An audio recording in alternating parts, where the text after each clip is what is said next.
টানা 5 দিন পানির নিচে ছিল বান্দরবানের অন্তত 10,000 মানুষের বসতি। সাঙ্গু নদীর পানি কমতে শুরু করায় আর্মিপাড়া, শেরেবাংলা নগর, ইসলামপুর, ওয়াপদা ব্রিজ এলাকা, কাশেমপাড়া সহ বিভিন্ন নিম্নাঞ্চল থেকে ধীরে ধীরে সরে যাচ্ছে পানি। কিন্তু রয়ে গেছে পুরো কাদার স্তর আর ধ্বংসস্তূপ। ঘরবাড়ি পরিষ্কার, নষ্ট আসবাবপত্র সরানো এবং বসবাসের উপযোগী করে তুলতে ব্যস্ত সময় পার করছেন ক্ষতিগ্রস্ত পরিবারগুলো। দীর্ঘদিন পানি তলিয়ে থাকার পর পানি কমা শুরু করছে।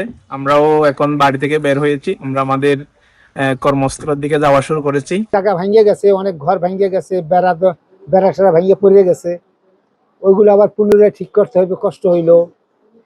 গরু ছাগলের যে ঘর ছিল তা পানিতে নিয়ে গেছে, জিনিসপত্র তো সবই নষ্ট হয়ে গেছে।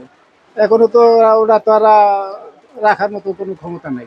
বন্যার পানির সঙ্গে ভেসে গেছে অনেক পরিবারের প্রয়োজনীয় জিনিসপত্র। অনেক টিউবওয়েল ও পানির উৎস দূষিত হয়ে পড়ায় দেখা দিয়েছে বিশুদ্ধ পানির সংকট। ফলে পরিষ্কারের পাশাপাশি নিরাপদ পানি ও নিত্য প্রয়োজনীয় জিনিসের অভাব নিয়েই লড়াই করতে হচ্ছে দুর্গত মানুষকে। প্রশাসনের উদ্যোগে যদি পানি নামানোর সাথে সাথে রাস্তা পরিষ্কার করে, তাহলে সাধারণ জনগণ এখানে আপনার চলাফেরার জন্য খুবই কষ্ট হয়। ঘুরে দাঁড়ানোর মতো আসলে কিছু নাই, যেটা বন্যার পানি নিয়ে গেছে।